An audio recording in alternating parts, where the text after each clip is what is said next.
lo editan. Buenas tardes, nos encontramos aquí en la Universidad Minuto de Dios, en la Facultad de Educación. Nos encontramos con el profesor Benjamín Barón y Henry Fernández. Y con Lorena Castillo. Entonces hoy vamos a indagar un poco más qué son los proyectos de aula, grados y institucionales. Entonces empezamos preguntando al profesor Henry qué son proyectos educativos. Un proyecto educativo es como se construye la institución pensando en su misión, su visión, de acuerdo con un contexto y de acuerdo con sus intenciones pedagógicas y educativas. Pero yo no sé si el profe Benjamín tiene como alguna apreciación para que podamos ampliar el tema. Sí, bueno, yo lo defino, además de lo que dice el profe Henry, que es cómo se construye, también lo defino como la carta de navegación que tiene la misma institución. Es decir, ahí se encuentra condensado toda la racionalidad de una institución.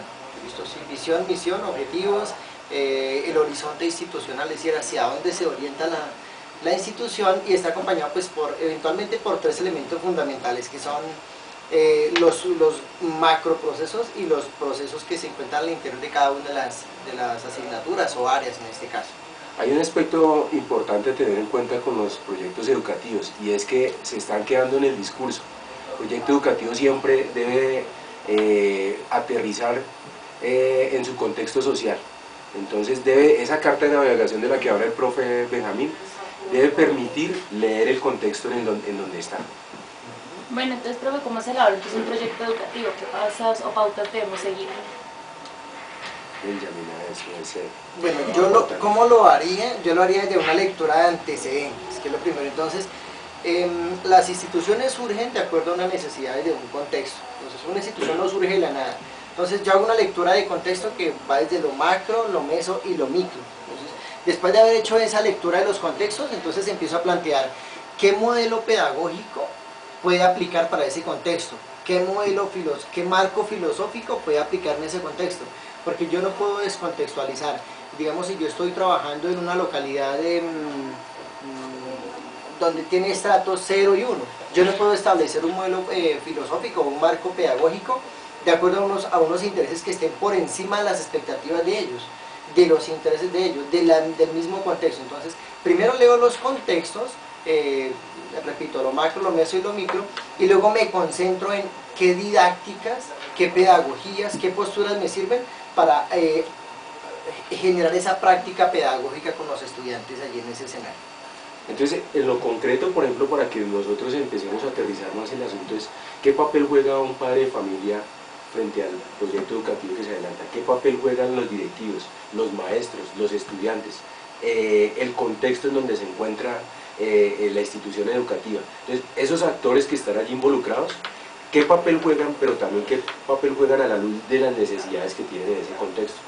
De tal manera que cuando se construye o cuando se piensa en la construcción del proyecto, debe responder a esas necesidades a la luz de las personas que están allí, a la luz del territorio en donde están. ¿Necesariamente tenemos que incluir las familias en esos planes educativos, o estudiantes y maestros? Sí, porque el proyecto es una construcción colectiva, desde donde se leen necesidades, pero también se leen expectativas, no solamente las carencias que ellos tienen, sino también hacia dónde se pretenden proyectar. Y son los padres de familia actores sumamente importantes, porque en ellos también recae una serie de responsabilidades en torno al tema de educar a los niños, a los estudiantes. Si nosotros descontextualizamos, si sacamos los padres de familia, ¿quién se compromete con nosotros en esos factores que la escuela no alcanza? La escuela sí la hemos denominado como el segundo hogar, y es un concepto muy bonito. Pero ¿qué pasa cuando los estudiantes no entran en lógica con la institución y la familia? Pues todo el trabajo que se haga en el colegio, en la casa no se va a ver. Y viceversa, si en la casa somos muy fuertes, somos muy coherentes en lo que decimos y lo que hacemos, y llegamos a la escuela y la escuela se presenta como un escenario desintegrado. Entonces, ese diálogo entre padres de familia, incluso el acuerdo 004, mediante el cual se normaliza el tema de la convivencia, incluye el sector productivo también. Dice, el sector productivo también está en la capacidad de aportar elementos para que esa construcción de institución sea un elemento mucho más colectivo. ¿Y aporte valor a quién? Pues primero a los estudiantes, y como fin último, pues a la nación. Y digamos que cuando las familias no quieren hacer parte de ese proyecto, se saca, digamos, al niño, como en muchos casos de proyectos de la educación en colegios distritales.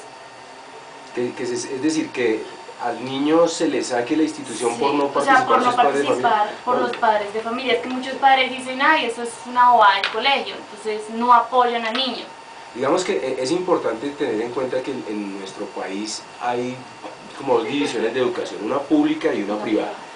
Pero en ambas hay un elemento a tener en cuenta, y es que la educación es un derecho.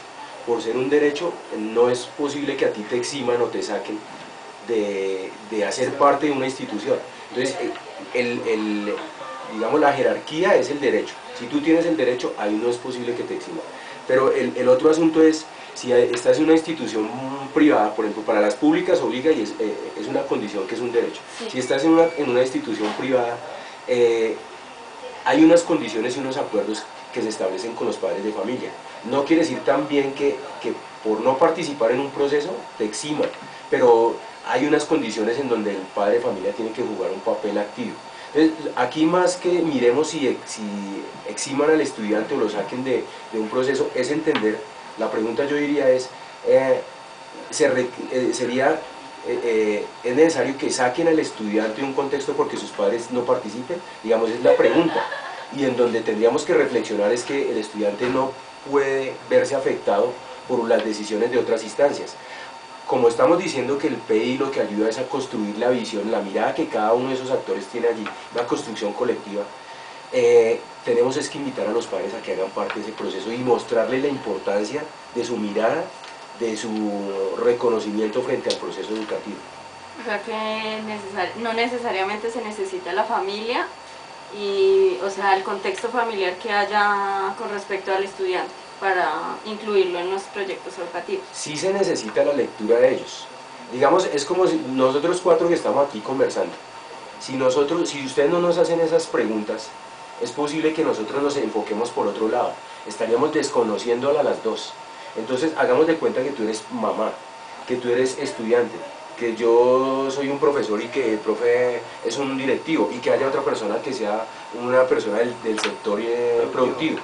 Que eso se traduce en el comité de convivencia, pero también lo define el consejo directivo. En el consejo directivo están allí participando este tipo de actores.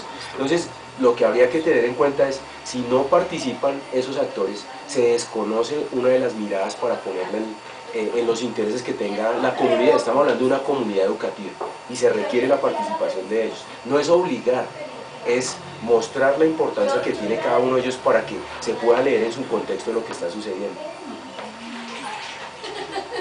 ¿Qué clases de características de proyectos educativos podemos encontrar?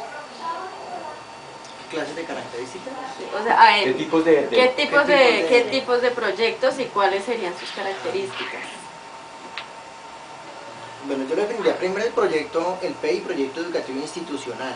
Y al interior de ese proyecto educativo institucional existen unos proyectos que son los proyectos, por ejemplo, los proyectos transversales. Al interior de esos proyectos transversales, bueno, yo no lo diría que al interior, sino más bien son proyectos, esos proyectos transversales articulan otros que se llaman los planes de estudio. Y los planes de estudio, ¿a qué le apuntan? Los planes de estudio le apuntan a la formación integral de los estudiantes, y los proyectos transversales apuntan al desarrollo de ellos a través de centros de interés, de temáticas, de otros, digamos así, otros subproyectos que generen la apropiación de determinados contenidos, de determinados contextos. Pero en síntesis no es la apropiación de los contenidos como tal, sino el desarrollo que cada uno de esos estudiantes genera en torno a esos escenarios, esos espacios que nosotros creamos, que son como los proyectos, ¿sí? Y según lo que uno haya leído, digamos, está la construcción del PEI, está la identificación de necesidades.